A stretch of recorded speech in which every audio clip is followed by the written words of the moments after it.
گرامی، بله شما چیستانها رو پیشنهاد می نماییم که شما جواب آنها رو باید بجویید. و شما یک چند ثانیه وقت داده می شود. تیار شدید؟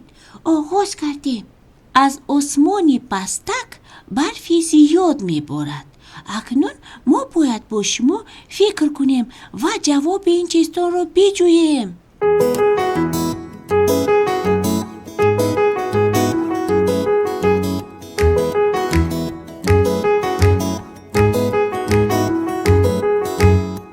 شما جواب چیستان را یافتید؟ بله، این الک است.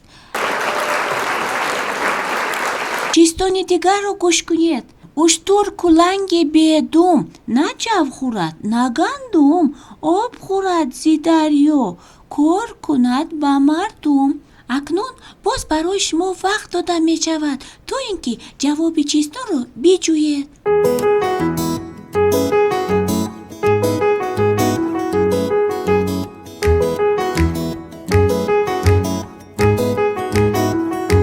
جواب چیستان را یافتید؟ بله، این آسیاب است. آفرین بچه ها. اکنون چیستان دیگر را گوش کنید.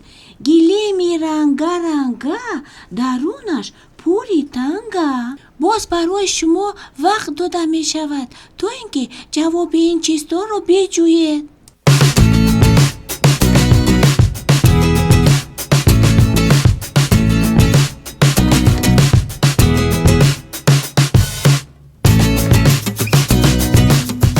آفرین، جواب چیستان را درست یافتید.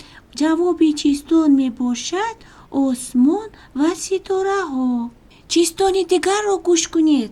دست و پا ندارد، همه را می جنباند. اکنون فکر می کنیم و می جوییم که این چیست که دست و پا ندارد و همه را می جنباند و اون را ما می یابیم جوابش را.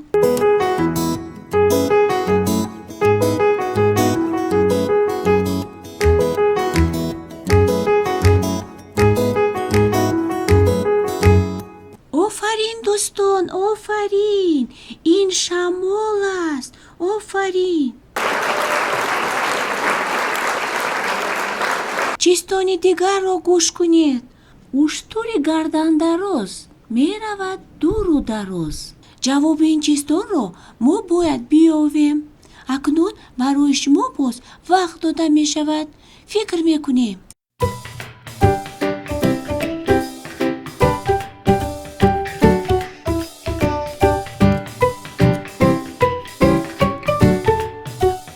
دوستان گرامی، جواب این چیستان بعضی ها میگویند که ابر است، اما بعضی دیگر آدمان فکر میکنند که این دود است. اگر شما ابر یا دود گفته باشید در جواب این چیستان شما خطا نکردید. جواب این چیستان میباشد ابر و دود.